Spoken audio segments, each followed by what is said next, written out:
I love to wine and dine my friends and family. I'm Divya Gugnani, and I'm always in search for some inspiration for my menu, which brings me to a friend's house who has a new cookbook out. So let's go behind the burner and meet the chef.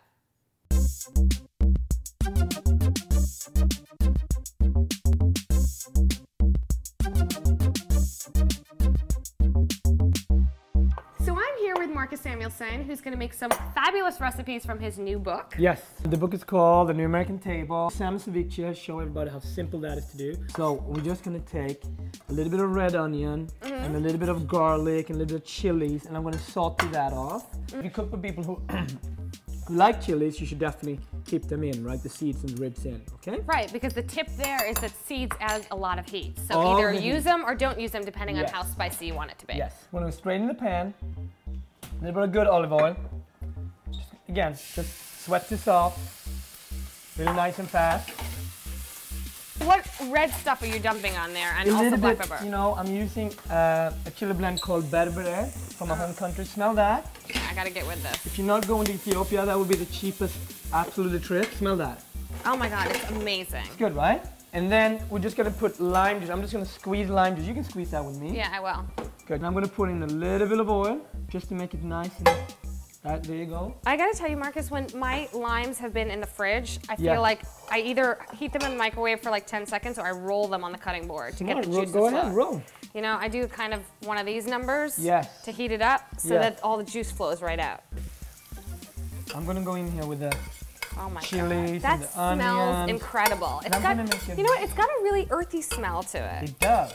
In my book, The New American Table, it's all about sort of this multicultural, this incredible diverse nation. Make your dinner parties, celebrate your holidays in America, be American, but bring in those cultures that you're from. And that's one of the coolest things. Due to our immigrants and due to that story, our food is changing constantly. We're so lucky to have this amazing diversity in America. So when you do a ceviche like we're doing here, which is traditionally Peruvian. Peruvian or from Mexico or from Colombia. Right. But we don't have the same chilies always that you would have in Peru, so it becomes this American version of it. Yeah. And guess what? It doesn't taste the same, but it can actually even taste better. I'm gonna mix this together here. So this salmon, you just literally, you know, cut it up and put it in, you know, you're buying fresh salmon, you always want to make sure that it's odorless, so you know it's fresh. Anything. And the ceviche here, this is the key. This is with the ceviche here now. If you want it to be a really nice and hard ceviche, with the way they do it very often in Mexico, let it sit for a good 2 hours. I think that makes all the difference because all the flavors come together. If you want a moist, more sort of a Peruvian style, just turn it maybe for 10 minutes, 5 minutes. Right. You know, so you can decide. And then we're gonna add in some salt, and then a little bit of parsley and cilantro, and then we're ready. So the key here, and a lot of people don't understand this, is that the lime juice can almost pretty much cook the salmon. It marinates it. It marinates it. It cooks it a little bit. So it's not entirely raw. It's raw, but it's got a little cooking from super quickly cured. Super quick. Boom. Yes, it cures it. That's the right word. That's what I was looking for.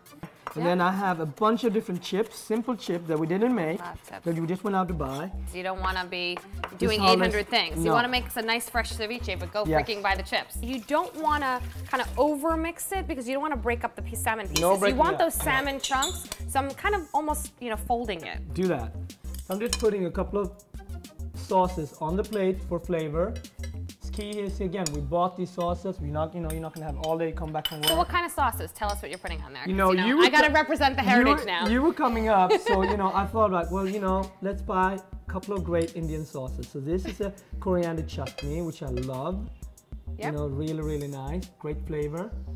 I love too. Talk about world food. I can eat this thing on sandwiches too. So we're just gonna put nice little ceviche balls here like that on each one.